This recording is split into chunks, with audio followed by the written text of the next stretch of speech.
I was trying to figure out, okay, God, every week before I shoot these, I ask God, what do you want me to talk about? What do you want me to do?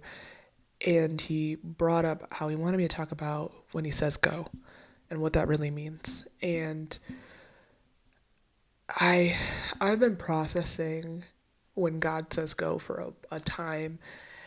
The season that came before me moving was a lot of me wanting to get out. Was a lot of me not wanting to be in a place where I felt as though Jesus wasn't being chosen above all. And my heart, if you've listened to me for a bit of time, is Jesus at the center. Literally like the song. Jesus at the center of it all.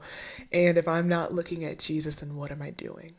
And that is my heart's cry. And so I'm a person, and there are a lot of people who are like this too, that is very observant and can tell when things are going to go bad and when things are going to go good very far ahead of other people.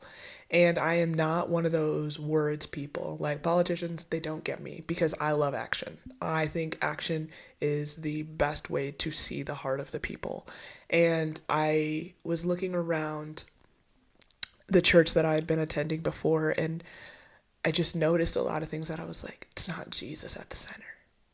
And my heart was so grieved. I used to go to the back of our sanctuary and cry because my heart knows the one it loves above all. And I was watching this system of church and calling it good enough and performance, and I couldn't do it. And this is like 2.5 years ago. This isn't recent. And my heart's just, it just can't be moved by anything but him. And there's this thing about Jesus, right? Once you tasted of his goodness, you know it. You know it so clearly, and when it's not him, you know when it isn't him. And I just remember being like going home and getting on my carpet in my living room. I miss that living room. But getting on my face before God and asking him from the genuine heart of a 20 something who wants to obey him and follow after him with her whole heart, what are we doing?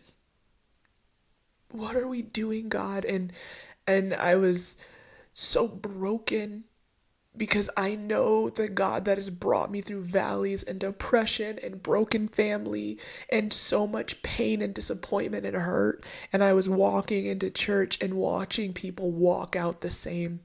And I'm going, what is going on? This can't be it for the kingdom. This can't be what you intended. And I remember being like face first on the ground in my living room, asking God all these questions. And I just remember hearing him say, hey, I know.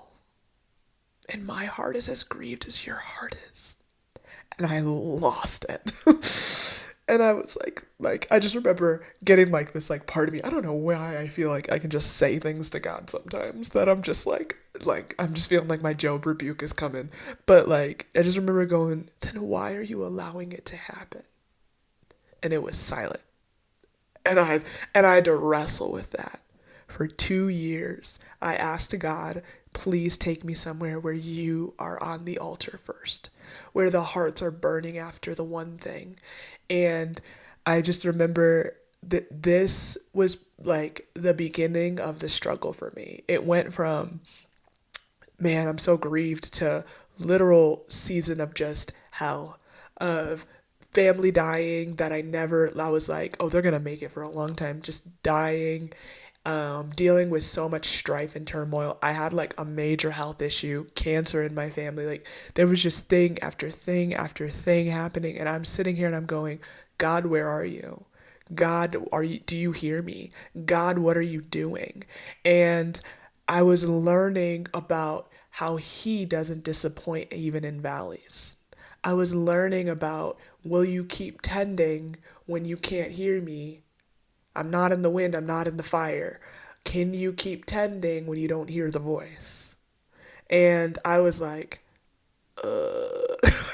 like I'm gonna be honest, it was so hard. And it was hard to walk into a building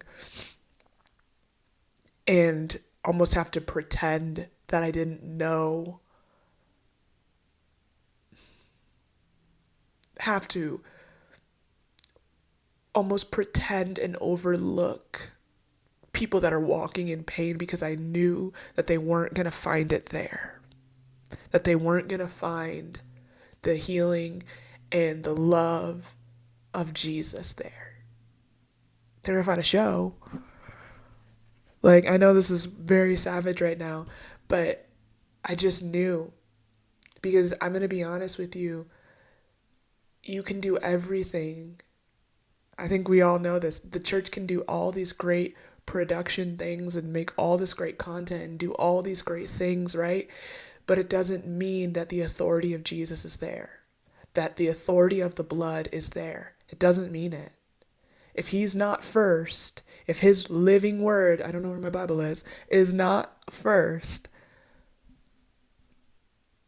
then is there really authority?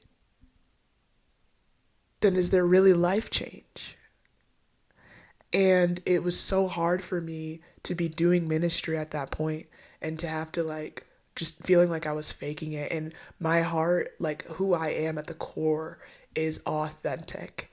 And so I almost like numbed myself down for a really long time. And then we got to this point, I think it was last April. I got to this point with God and I was doing okay. Weirdly, I was like in the desert and I was like, it's okay in the desert. Like dancing in the desert and I was fine. But I remember getting to this point with God where I was like, okay, God, I can feel the shifting of the season. Like there's like times in your life where the seasons are going to close and you can tell the season is closing. And I was going, I can feel the shifting of the season. What do you want me to do next? Where do you want me to go? And I remember I was praying that, and I am not a faster. I know it is a biblical principle, but it is a struggle for me. Like I can fast my phone, I can fast TV, but when it comes to food, I am the worst human being you've ever met. Like you would not even think that I know the name Jesus. But I just remember fasting because I was like, I'm gonna get an answer. I'm gonna figure out where to go, and it means I'm gonna die to myself in order to make that happen. And I remember fasting for about a week. I fasted everything I loved, all the foods that I loved, all of it. I was just eating like fish and having salads, like that's what I was doing. And I remember going and praying at night because that's actually what fasting is supposed to be about. As you sacrifice, you're actually supposed to supplement the sacrifice with prayer and spending more time with the Father. I went in and I laid down. I just sat there. I was so exhausted. Sat there and I was like, okay, God, what do you want me to do? This is like day 6 or 7 of me doing this. And he goes, I want you to follow your brother-in-law. And I was like, first off, if me and my brother-in-law love him, don't ever tell him I said that. But like, we have like one of those sibling relationships where I'm like, we both know that we respect each other, but like, we're never gonna let each other know that. And so I was like, I can't tell him that. My instinct was like, my flesh was like, I cannot tell this man that God told me to follow him wherever he goes next. I cannot tell him that. And I was like, okay. So kept that to myself for a while, but my sister is my best friend. And I remember I told her probably like 3 or 4 days later, she's like, you've been really quiet. Are you okay? I was like processing this and I was like mad quiet and I wasn't talking about anything and I wouldn't really hang out with anybody. And she's like, what's going on? Like, are you okay? And I was like, yeah, I've just been like asking God what I'm supposed to do next. And I just wasn't ready for the answer he was going to give me. And she was like, well, what do you think God's going to tell you? And at that time, God had told her, which is so crazy, God had told her to be prepared to pack up and leave.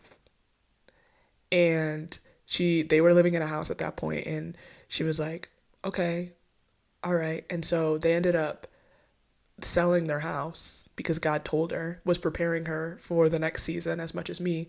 And she hadn't even told me this, but she was like so grieved in her heart because she thought that we weren't going to be together anymore, that we wouldn't be doing ministry together anymore. Because she knew that I had been praying about, what do I do next, God? I just want to obey you. And I'm wholeheartedly obeying God above all else. And I remember telling her, God told me to follow you wherever you go next.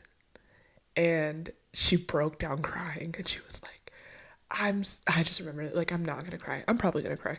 But I remember her looking at me and going, I'm so happy because I asked God that you would get to go with us, that you, like, we wouldn't have to be separated. And I was like, oh, dang, okay, well, that's great. Okay, like, that's so awesome that you were also praying, like, God, don't separate us. And I, as I processed it down now, like, I was realizing that God was calling me to be an Aaron to Moses.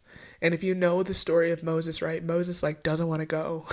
He doesn't want to go to Pharaoh, and he's like, I can't lead these people. Like, do you know me? Like, I have all these issues of why I cannot lead these people. And God's like, I'm sending Aaron with you to be your support, to be your help, to keep you going. And in that moment, I was watching God go, let me teach you about being Aaron and what that's gonna look like. And this move, even though I'm still like, it's still new, it's still fresh, has been a level of obedience to God that I've never had to walk through before because I had to surrender a lot. I am an introvert. I love living alone, and living in this new city, I no longer live alone. I live with my family, and it's different, and life is different. I don't do me as much as anymore. It's not as independent anymore. And so that was a thing I had to lay down before him.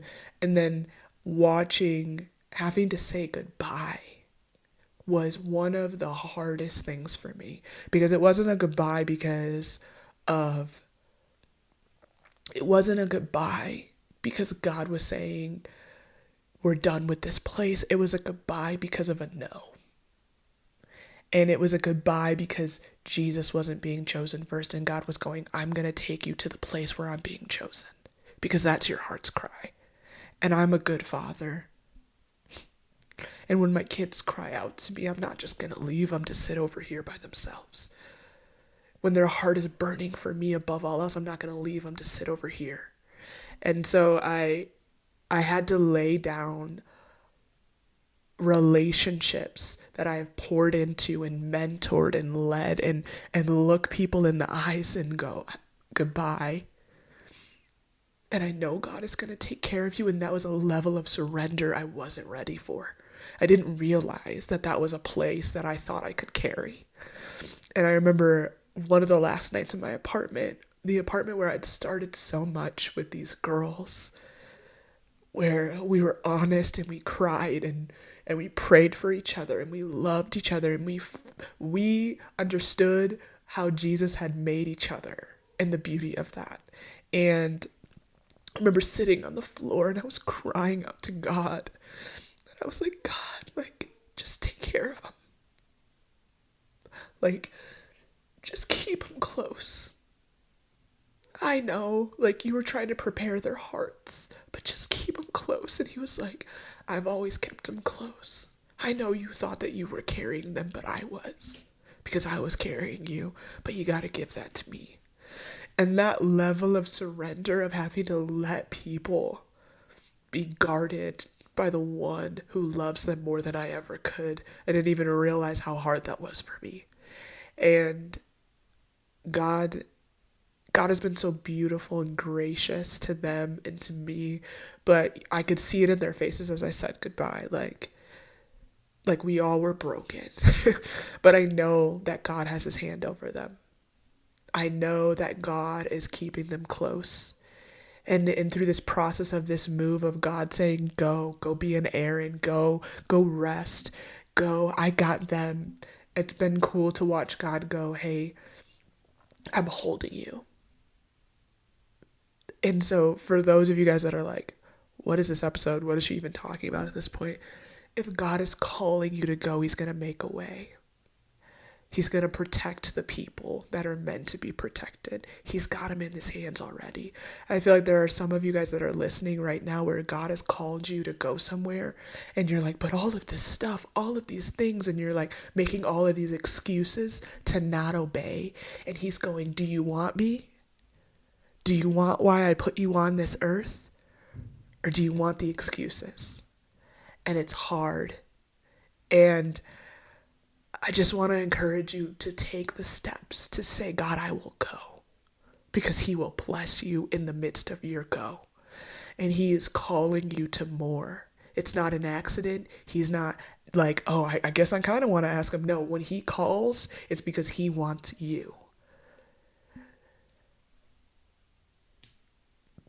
The obedience of your heart. Will you, when you say, I will follow you anywhere you go, do you actually mean what you're saying? I want your presence above all else. I want to lay on the altar. Do you really mean it? Because he's going to call you to things that ask you to surrender and lay on the altar. That is all that I have. I cried so much.